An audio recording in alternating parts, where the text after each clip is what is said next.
This is your girl, Candy K. Lynn. And your boy Shout Town Shout. And it's time to Pull up. hear live on Facebook and YouTube. This is Pull Up the Podcast, where we talk sports, news, and Hip hop. we don't talk about people. We just give you the facts. The real life truth. We talk about the headlines. That's right, Mr. Shaw. We are back. It is Tuesday night, and everybody in the city keeps talking about playoff. Luke 12, Luca. Only better. Only better. The conversation in Dallas, Texas is, can those Dallas Mavericks get a win, or will we Yes. bring out the brooms in game 4 as the Dallas Mavericks and the Golden State Warriors go head to head here shortly tonight? Mr. Shaw, who do you have in this series? Where is your money? You got the broom? I hope I don't have to bring this out tonight for skit purposes, but if I have to, I will. I feel I like you're will. already ready. You've already I wouldn't. played. I'm not playing it. It was like I don't. Like I'm getting picks right now as we speak, bro. Like I don't want to pull the broom out because if the broom comes out, what that mean? Sweet. You out of there.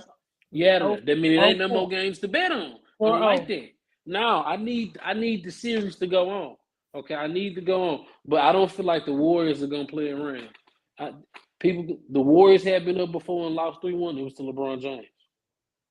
It was to And LeBron they've James. seen Okay. LeBron James before. Yeah, They think and LeBron knew how to dagger in the heart that series and he wanted it. That was just it ain't gonna happen. It ain't gonna happen again. Unless yeah, everybody gets hurt, it's gonna be hard.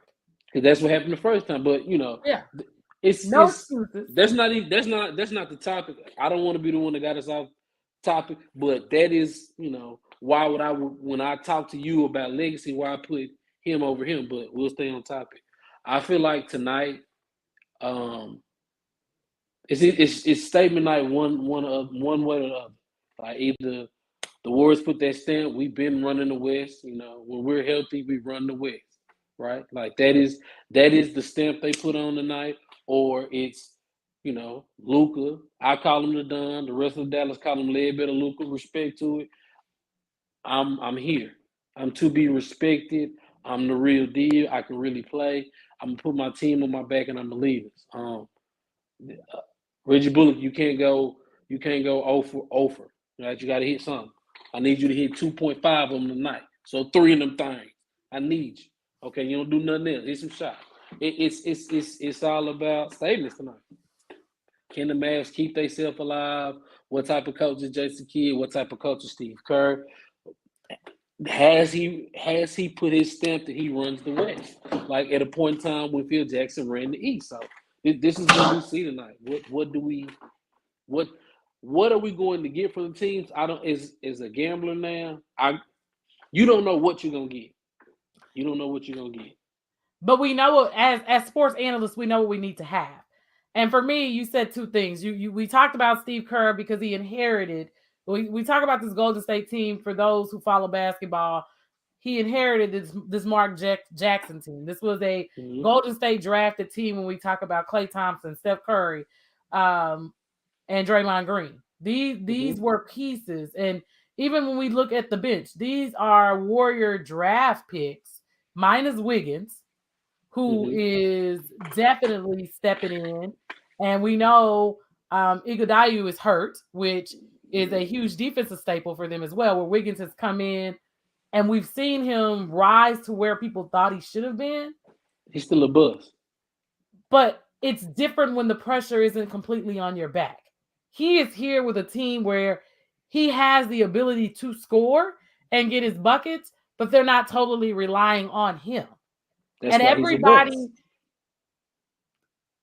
but if he has a good season with the Warriors, right? This season, he's had a good season with the Warriors. He continues to have good seasons with the Warriors. This goes back to the conversation we have in football. It's also teams not utilizing talent to the best of their abilities. No. you're the fourth, fifth option on this team. When which is you're the number sometimes one, good for players. but you were drafted. No. You were drafted number one. That means you can't handle the pressure of being the guy, right? Like you got to look at that. That draft pick means you're that guy. Nah, nobody gets to. You don't get to write it how you want to. You were taken first. But Why is where was he anybody taken taking first? Where was he taken first? in the draft? To where? Minnesota. And what happens in Minnesota? You don't win. I mean, I don't know what to. But that again, you're that guy. They paired you up with Cat. Y'all were not getting to the playoffs. You couldn't handle that pressure of being that guy. You're taking steps down. Now you're no longer that guy. You're just somebody. You're a role player. You're a role player. But is that so bad all the time? That it, when you're the number one draft pick and you're now a role player, you are not that guy. You're a bust. Okay, so he's a bust, right? So let me give my takes on. Let me go let better Luca, right? Luca's 23. Okay, I am not in this Luca craze. Not there. Probably will never be there. The Mavericks are a better team when Luca is off the ball. When there is consistent ball movement. One of the things that Jason Kidd has done, which lets you know that he's a legit coach, he understands that Luca slows down his offense. He understands that Luca's a liability on defense. One of the things he tries to make sure that doesn't happen is if Steph Curry gets a mismatch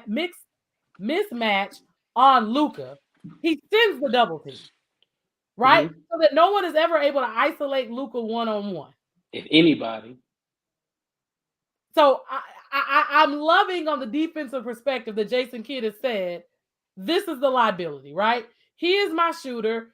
He's still young. There's still, there's still a lot to learn, but you're not gonna just beat up on Luca, right? We're not gonna get him in foul trouble that he has to come back and recover. We'll send the help. You've got to find another option to get the ball out of your hands. One thing that we know Steph and Clay are great about is they move without the ball.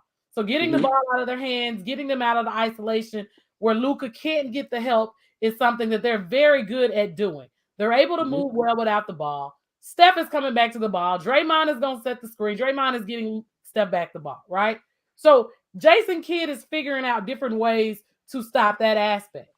If Steph and Clay don't beat you at 30, if they don't hit 30 apiece, the Mavericks know they have a chance. So when you say Jason, but Does Jordan if Poole? if Jordan Poole and Wiggins contribute, but if Because you Steph, got to remember, Clay, and Jordan Poole give you 30, you in trouble. You got to can't let remember about Jordan everybody. Poole. If Clay wasn't healthy, Jordan Poole, like Clay didn't come back to what, April, Yeah. March. Jordan Poole been there. Like he earned it. So again, what all the Mavericks can do is what the Mavericks need to do is play the best basketball. They can't worry about what the Warriors are doing. Like you said everything. Jason Kidd is gonna put them in the right defensive positions. But these are great. Y'all don't have it's the talent different. Like you said, they drafted Jordan Poole was a good draft pick for Michigan because he's another playmaker on the court and understands his role. He doesn't do too much, right? The first series, he had to do a lot more. Since then, he's done what he needed to do for them to win. And you got to respect that. So I feel like all the Mavericks need to do tonight is play the best game that they can. What, game 2? They had the lead. Figure that out and how to win with the lead, 15-point right? blue. Right. That's hard. But you can't. Here's the thing about Golden State, right? You cannot go bucket for bucket with them unless Facts. they're off. When we're talking Clay, right? Draymond had like 6 points the other night, right? You can't leave Draymond. He went over the number. Okay, Yeah. so you can't leave Draymond. You can't let Draymond pick up 8 against you if you expect to beat the Warriors. Clay can't be in the 20 range. And you got to keep Steph out of the 30 range and Jordan Poole quiet as well. So But that's then hard. you also have Wiggins because you've got 4 different scoring options on this Warrior team, and Looney is owning the boards. Talk to him. Looney is Talk to owning him. the boards. So Dallas, Jason Kidd is, We betting him to have 10.5. And oh, look, he's this is the definitely gonna thing. have 10.5. And Missy, not people can say what they want. Oh, trade Dinwiddie for Porzingis. Say whatever you want about Porzingis. Trade him for Dinwiddie was not a good thing because Dinwiddie He's he has inconsistent. not had consistent. He's inconsistent. But as you said, has he ever had to be? This is a different role. I think that what we're seeing, what I'm liking about Jason Kidd, right? And that's why I say Luka has to get off the ball. If you watch this offense, like in the second game when Luka gets in foul trouble, Luka goes to the bench at that point. The offense is faster paced. Gives Brunson and Dinwiddie an opportunity to get buckets, to drive the lane, to facilitate, to do the things they need to do. Luka slows down the offense. So now you've got to teach Luka how to create his shots off the ball. You've got to teach him how to be consistent and in the game, even when you don't have the ball. You don't have 10 seconds against a strong Golden State defense to play with because their objective is if we break you, the rest of them, Brunson and Dinwiddie, if the two of them get 30 together, that's only 60. Mm-hmm.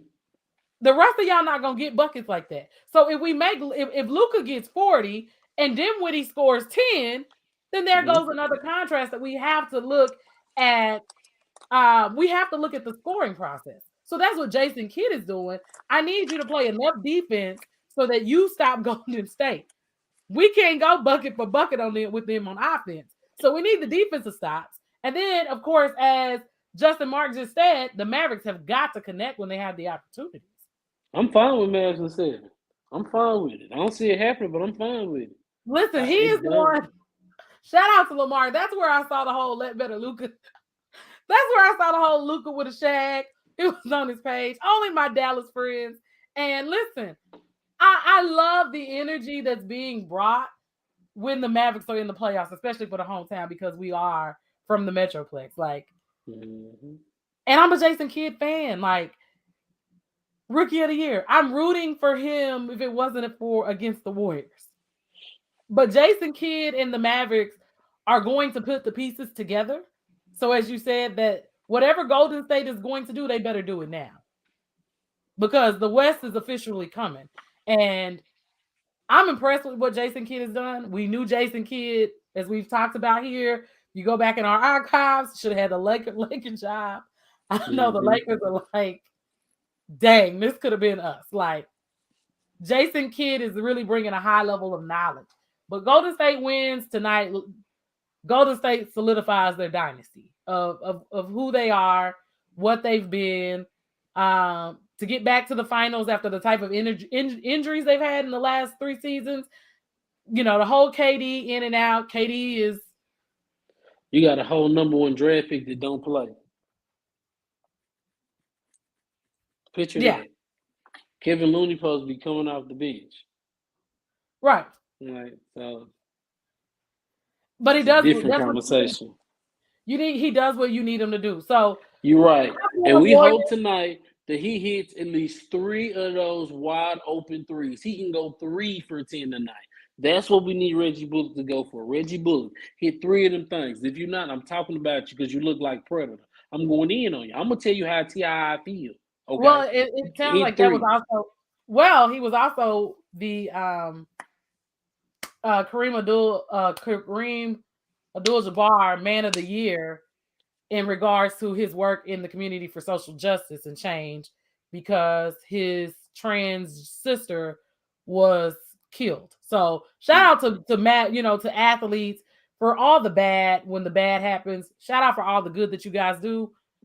Gamblers need you to score tonight is what it sounds like. Maverick fans need you to be productive.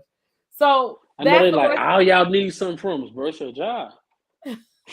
Like, if y'all want me, you're not gonna understand why I forgot my lines if I'm acting, or why I forgot my jokes while I'm doing stand-up, or what I'm talking about while I'm doing the podcast, or what I was supposed to be recording, whatever I'm supposed to be doing. Sir, I just need you to do that tonight. And if you don't do it, you get talked about. That's life.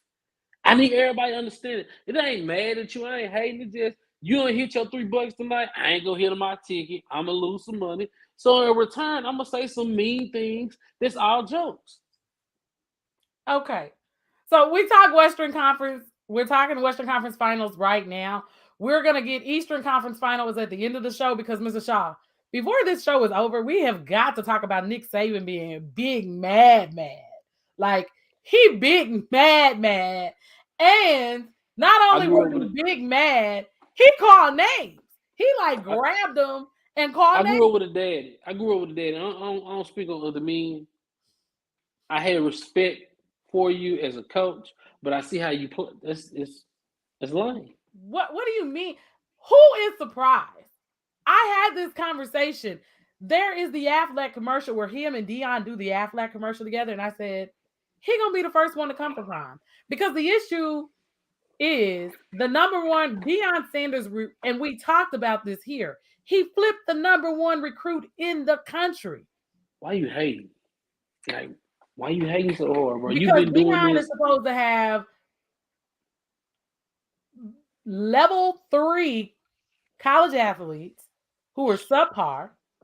We're not supposed to be talking about Deion Sanders in this fashion. He wasn't supposed to go to Jackson State in this win. And oh, by the way, it was fine that Deion was at Jackson State and you were giving Deion the players that you didn't feel like you could control or fit best in your system because Deion was only supposed to be a conversation in the Southwestern Athletic Conference.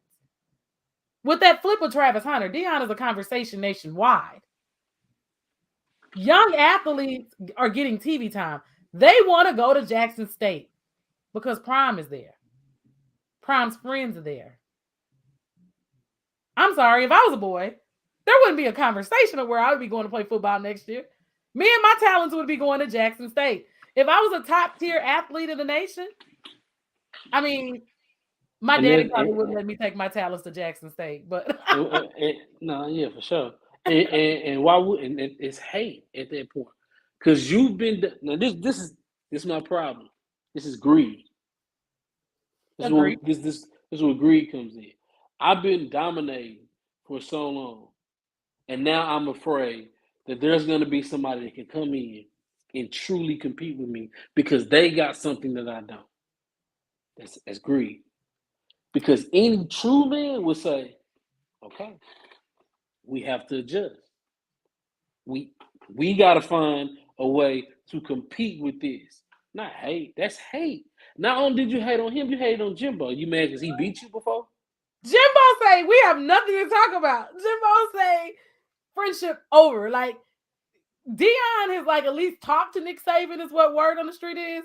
But Jimbo is like, and here's my thing. You say hating, right? We live in the great state of Texas. And for those of you who are listening to our show around the world and you do not understand, we live in the football mecca. You can talk Florida, football. We live in football mecca. California, Oklahoma, Yeah, all that. Friday night is about football. No one does it bigger than the University of Texas and Texas A&M on game day. And not only I saw Texas A, I was a Texas A&M football last year. I went to University of Texas football. This is the great state of Texas. And what did Barry Switzer say? He got more money than who?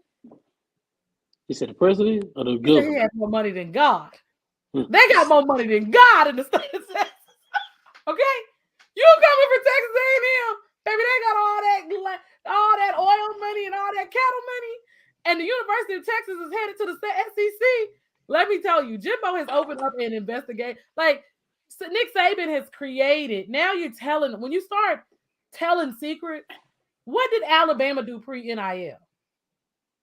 Now for everybody who's not on your payroll, and for people like me, if I had an extra 15 minutes, I would go dig up all the bitter non-NFL players that played on your team who mad at you, and I can Because you get know all. they don't like you. Because you're not cool like that. And You don't everybody never in hear the nobody say, philosophy. "Oh, shout out Nick Saban." People don't. I don't hear Alabama players be like, they go back because it's a camaraderie, but I don't never see them.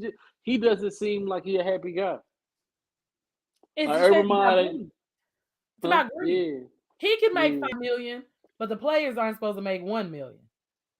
It's a mindset. And all I'm saying is Sometimes we need to know what doors not to knock on, because this controversy, when you taking shots at somebody like Deion at Jackson State, that's one thing. But when you start going for Jimbo and Texas A&M, Alabama, they gonna show you why y'all Alabama and they A&M. Jimbo out recruited you in the SEC. You got reason to be concerned. But he was out recruiting you when he was in the ACC too. That's why they brought him over to the SEC. All right. So again, We got more money to play with now in the SEC. Okay, and for everybody who doesn't understand, the SEC and he the best school in Texas right now, ain't he? And the Big 12, they have boards. Okay, they have alumni boards now that are going to be putting this money into the NIL fund and raising NIL funds. Okay, we're talking alumni base at Alabama. People become like Texas and Texas A&M got strong alumni bases. He's out recruiting you, and now that you're spilling secrets, who went to other schools. Okay, SMU might be back in the game, man. SMU might be back in the game. Y'all playing. They boosters was a fool in the 80s. They was, and you know what? And that was before NIL deals. They was and truth be told, they was trendsetters. Before NIL deals. So if that was before their time. And that was who told on SMU? Barry Swiss. I mean Skip Bayless. Goddamn. Dale Hansen, Skip Bayless. Dale Hansen, Skip Bayless. Not Dale Hansen. Not Dale Hansen. See why you putting slot? It wasn't Dale Hansen, was it? What's my guy? Skip Bayless. Who else? Think about that. Listen, 80s. Who was the hottest people in the 80s in Dallas, Texas, news-wise? Who was on TV and who was in the paper? Who was investigative? Was it Norm Hiskins? No, of course not. Of course not. Sister, think about it. Or go watch it. It was Dale and Skip. I'll never forget the pundit. I would bet my child. I ain't gonna bet her life on it. I bet my life on it that it was Dale and Skip. I know it was, bro. I remember watching that. I'm like, damn. What's his name on Channel 8 that shut down all the where is my DISD people at? What's his name that took South Oak Cliff, Madison? He took all the titles over there. I can't even think of his name. But it was, again, Dallas is an investigative, and that's all that I'm saying about Nick Saban. When you start opening up Pandora's box, I would not be surprised to see him go sit down after the 23-24 season. Because you've opened up, like, when you start taking shots at other universities, and as you say, the SMU and the death penalty, that people that really understand sports, you playing with me. When you start talking about we over here doing stuff illegally, you playing with me now. I'm like, you now they're gonna come watch us. Right, you playing with my money. And everybody knows that football is the biggest money maker at any institution. Y'all, everybody can say what they want to say. If you don't have football at your college does not gross what they do per year. And what you might make the tournament. Yeah, you might make the tournament in basketball, but no one comes where's there. The exposure? Exactly. So money talks and BS walks, and Nick Saban, I mean, he mad. And, you know, as you said, when we talk about Alabama versus Jackson State, you really just being a hater because big dog over the Kanye pot. You getting my Kanye box with that one. I can't believe he did that. Calling him out. So Paul Font, and I haven't truly just been in tune like I needed to, because again, I be trying to do other stuff and sports be so watered down in time. But Paul Feinbaum was upset. I didn't even listen to what he said about Nick Saban, but it was just not something you do, right? It's just you're a leader of the mob, but you never mind. Come on. Exactly. So again, for those of y'all who are just joining us, we talked about the Western Conference playoffs, Western Conference finals tonight. The Dallas Mavericks, the Golden State Warriors. Golden State leads that series 3-0. Will the Dallas Mavericks and Jason Kidd defensive scheme be able to stop the Golden State Warriors from sweeping the Mavericks? And then over on the Eastern Conference for the Eastern Conference finals, this is going to come down to who can stay healthy. This Miami Heat Boston Celtics series, this series is now tied to 2. This goes 7. I believe this series goes 7. Marcus Smart was injured. He didn't play game 1. He didn't play game 4. This is going to be, Jason Tatum is hurt. Jimmy Butler is hurt. I don't know. Bam trash right now. And that's just I'm betting because I can't. Nah, yeah, yeah. It's I respect Jason Tatum game 81. I'm picking Jason Tatum over 40 plus points every time, points, rebounds, and assists, just because he giving it to you every game. Like he had the one out game, he was trying to do too much. Right, he was trying to do too much. He seen, you know, he knew Marcus was bad, but he knew Marcus won 100%, so he was just trying to do too much. And last game he wasn't trying to do too much. Devin White came in, hit some big buckets. Um, I feel like the Heat bounce back. I feel like you rather go 7, but I feel like the Celtics pull it out because Bam in the past 7 games has had 110 plus point game.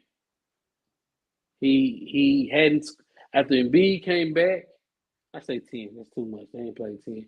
But after Embiid came back, and after they went up 2-0, then Embiid came back. He never scored 10 points again in that series. He didn't score 10 points in the first 2 games of this series. He scored 39 game 3. He had 9 points last night. Like you're not. So you can't have the inconsistency from your big. I agree. You Miami, and that's the thing. With I Tyler think Hero already out, right. so you're So already missing. and that's what I go back to. It's this series is literally going to be about who's healthy. Okay, so when we talk Jimmy Butler's hurt, Tyler Hero's hurt, those are key components in that Miami offense. Okay, as you said, so now you put pressure on Bam that normally wouldn't be there in that capacity, and I feel like as I get older, I realize that it takes people time to rise to the occasion. Everybody is not LeBron James. Mm-hmm. So it's going to take some time. In this series, and the crazy part about it is because everyone is injured, when you get to the finals, if you have a Golden State team versus any of these banged up teams, then it's just like, everybody's gonna say, oh, Golden State got it easy because Boston was hurt, or Golden State or Dallas, whoever wins the series. I'm riding with Golden State, but I'm just speaking hypothetically. That's how the series gets turned around because both of these teams are pretty injured right now. You play who's in front of you. You don't control what's going on. Yeah. You play who's in front of you. There's no such thing as a championship where, oh, if LeBron didn't have it, happened. It's a part of the game. But people will talk about it. And you know why they talk about it? Because some people, I don't have those conversations no more. We're gonna talk about facts. We're gonna talk about reality. That's not you. What you're saying is what if? What if it's not a reality? They do that on Marvel. They have what if this happens. Don't do what if. What did happen? They weren't there. LeBron didn't win. When they were there, LeBron won. Then boom. Speak on that. I don't want to talk about what if. Well, what if? No, you said what if? That means it didn't happen. No, I talk to agree. me about what happened. I agree. And just for sports fans, here in recently in the women's side of things, The Boston Celtics are a lot better without Kyrie Irving. He's at home. They're still playing. So it goes again that it may have been, sir, it may have been you. Just in WNBA news, Elena Deladon has hit fourth. She's reached her 4,000 points. She scored 4,000 points in 199 games, making her the second fastest woman to 4,000 points in league history, right behind Diana Taurasi. She also has 1,000 rebounds. So See Diana Taurasi and Skylar Wiggins last week. I did. They was beefing on the bench, but that Phoenix team, and I missed Brittany Griner's wife's interview this morning with Robin Roberts. So I'll need to go back and catch those clips. But that Phoenix team is just like any other. What did you say? You got to do what's in front of you. That Phoenix team is going to struggle because their biggest component is on day 100 locked up abroad in Russia.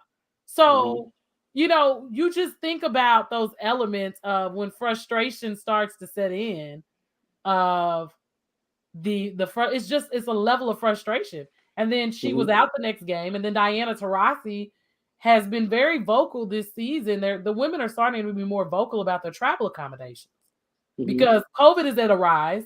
COVID is rising again, and they fly commercial. So they're constantly being exposed when they're in the airports.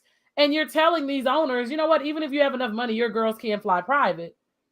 But if Now you said what? if the owners have enough money, the women do not fly private. Right. But if the owners can afford it, they won't let them. They won't let them. It's a league violation. So then they start talking about the fact of, okay, so my team, so I'm an owner, you and I are owners, we can afford it. This club over here can't afford it, so it's an unfair advantage because our girls were flown in 4 hours. You know, the flight was 2 hours, it's over and done. They didn't wait in the airport. So you have these WNBA players that are, you know, when people are having pay equity conversations, no one is saying that Diana, you know, Sue Bird is someone that's compared to LeBron James, right? As far as accomplishments goes. Most people in their right mind do not believe that Sue Bird and LeBron should be paid the same amount. Because we know in performance quality, it's not the same. But should the women be having to fight with each other because they're frustrated, they're not getting enough sleep, they got a teammate that's in jail, and they've got to sit in the airport to wait on flights? We normal people don't like to sit in the airport and wait on flights. Honestly, and this is just my honest opinion, I don't feel like it's fair that they're professional athletes and they're getting treated like they're not professional athletes. And when I say that, I don't want people, when you're a professional athlete, you have a gift and a talent that is superior and work ethic. Don't don't take away work ethic because you are at the highest level of your sport. And maybe for the women, the WNBA might not be the highest level for their sport. Overseas might be better for them. But They're anyway, not better basketball players. They have leagues that do exactly what you said. The leagues overseas treat them like professional athletes. Diana Taurasi is 40 years old in June. She will be 40. Okay. So when we're having these conversations, Sue Bird is 40. One, two. So these are professional athletes that you said at the highest level that are being treated less than collegiate athletes. Collegiate athletes are getting better. They got better treatment at UConn than they do playing in the WNBA. And these are the conversations that Diana Taurasi is having, which is fueling these controversies on the sideline. You know, if we're on commercial flights and we've got to do shows and you like invest the money, you know, like there's going to be a level of frustration. And I think with pay equity, with soccer, with women's soccer fighting for pay equity, maybe the women in women's basketball will now stand up and do the same thing because that is the conversation. College athletes are being treated better than WNBA professionals, and they only play over here for the love of their country. They paid Diana Taurasi $1 million in Russia not to play in the WNBA one season. That's love. So, you know, so shout out to the WNBA and the pay equity conversations that are taking place, guys. If you missed our first half, we did cover the shooting down in Uvalde, Texas here. So catch the first half of Pull Up the Podcast.